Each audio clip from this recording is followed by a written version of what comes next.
नमस्कार।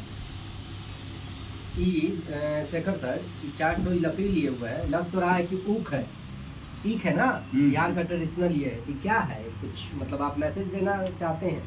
हाँ, मैसेज देना है कि आजकल राजनीति में एक जुमला का बहुत जोर है। पक्ष और विपक्ष दोनों उस जुमला के आसपास ही राजनीति में बहस कर रहे हैं। तो हम बताना चाहते हैं कि हम लोग का स्कूलिंग 70 और 80 के दशक में हुआ है। और 70 और 80 के दशक में जब हम लोग पढ़ना सीख रहे थे तो उस समय तो सरकारी स्कूल था, प्राइवेट तो था नहीं। तो जो भी लिखा हुआ उसमें कंटेंट था, वो सब कंटेंट था सरकार से अप्रूव्ड कंटेंट होता होगा, सब्जेक्ट वाइज। तो उसमें एक कहानी, दो कहानी हम लोग पढ़े हैं बचपन में 70 और 80 के दशक में स्कूलिंग के दौरान। एक कहानी उसमें था कि एकता में बल होता है। उसमें कहा गया था कि एक राजा के 3-4 बेटा थे। आपस में 3-4 लड़के जो थे, आपस में 4 लड़के जो थे, चारों आपस में लड़ते रहते थे। आपस में? हाँ, आपस में लड़ते रहते थे। राजा को चिंता हुआ, दरबारियों से बात कान तक आया था, और उस चिंता के दौरान अब वो लोग, उसको लगा कि कैसे समझाएं इन लोगों को, कैसे एकता हो सभी में। हाँ, सभी में, क्योंकि अगर ऐसे लड़ते रहेगा तो मेरे बाद राज्य टूट जाएगा, बिखर जाएगा, मेरा सल्तनत खत्म हो जाएगा। तो एक दिन चारों बेटा को बुलाता है, और बुलाता है और चारों को एक एक लकड़ी देता है। अच्छा। कि बेटा इसको तोड़ो। सब बेटा उसको ऐसे करता है और तोड़ देता है ना? परफेक्ट। हाँ, तोड़ दिया। तो कहता है कि ठीक है, सब तोड़ दिया। अब इस चारों लकड़ी को एक साथ तोड़ो। अच्छा। तो चारों प्रयास करता है, पूरा तोड़ने का प्रयास करता है, लेकिन नहीं टूटता है।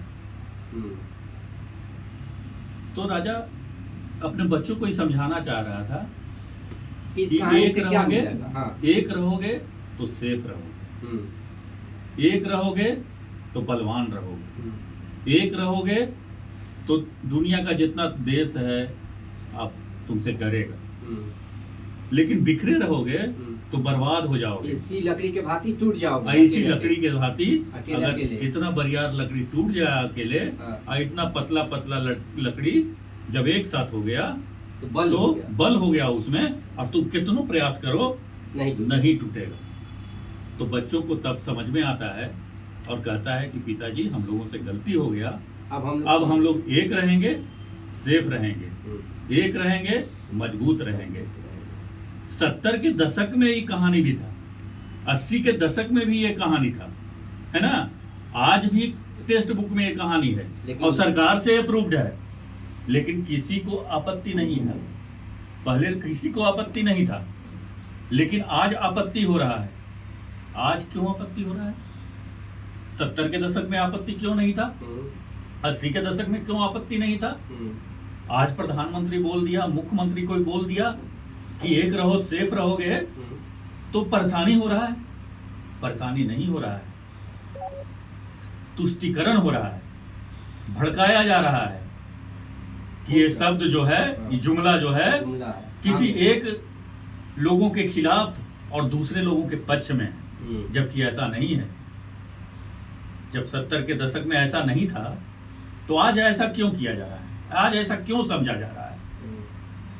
क्योंकि 70 के 80 के दशक में मुस्लिम आबादी 9% 10% था, 9% 7% के आसपास, माने कम था, उसका कोई राजनीति पर फर्क नहीं पड़ रहा था, तो सबको मंजूर था। अभी लेकिन वर्तमान स्थिति में मुस्लिम आबादी बढ़ गया है और उसको भड़काया जा रहा है कि देखो प्रधानमंत्री और मुख्यमंत्री तुम्हारे खिलाफ हिंदुओं को एक करना चाह रहा है, जबकि ऐसा नहीं है।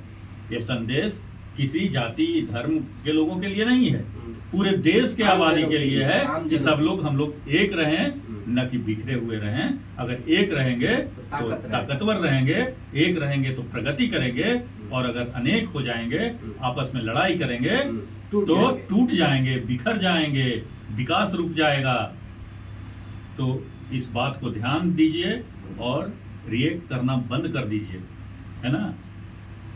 यानी आप इस लकड़ी और ये ऊख के माध्यम से एक अच्छा संदेश हमारे आम जनता को देना चाह रहे थे कि हाँ भाई, एकता में ही बल है। एक रहोगे तो सेफ रहोगे। और क्योंकि दुनिया के हालात देख रहे हैं, बरियार से बरियार देश, है ना, और कमजोर से कमजोर देश किसी से दब नहीं रहा है।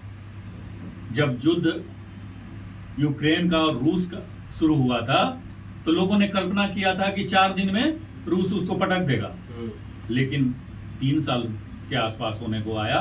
आज तक यूक्रेन रूस से नहीं हारा, लेकिन बर्बाद दोनों हो रहे हैं, प्रभावित दोनों जगह के जनता हो रही है, आम जनता हो रही है ना।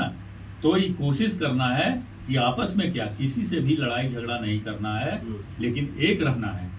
एक अगर नहीं रहेंगे तो बांग्लादेश के तरह, अफगानिस्तान के तरह, पाकिस्तान के तरह बर्बाद हो जाएंगे, है ना, यूक्रेन के तरह बर्बाद हो जाएंगे।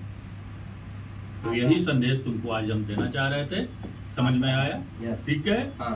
समझ में आया ना? हमारे युवा पीढ़ी इस संदेश को फॉलो करे, फॉलो करे और एक भी करे, और एक रहे, एक साथ रहे, और देश के प्रगति का हिस्सा बने, और देश में, अपने देश के प्रगति में हिस्सेदार भागीदार। धन्यवाद।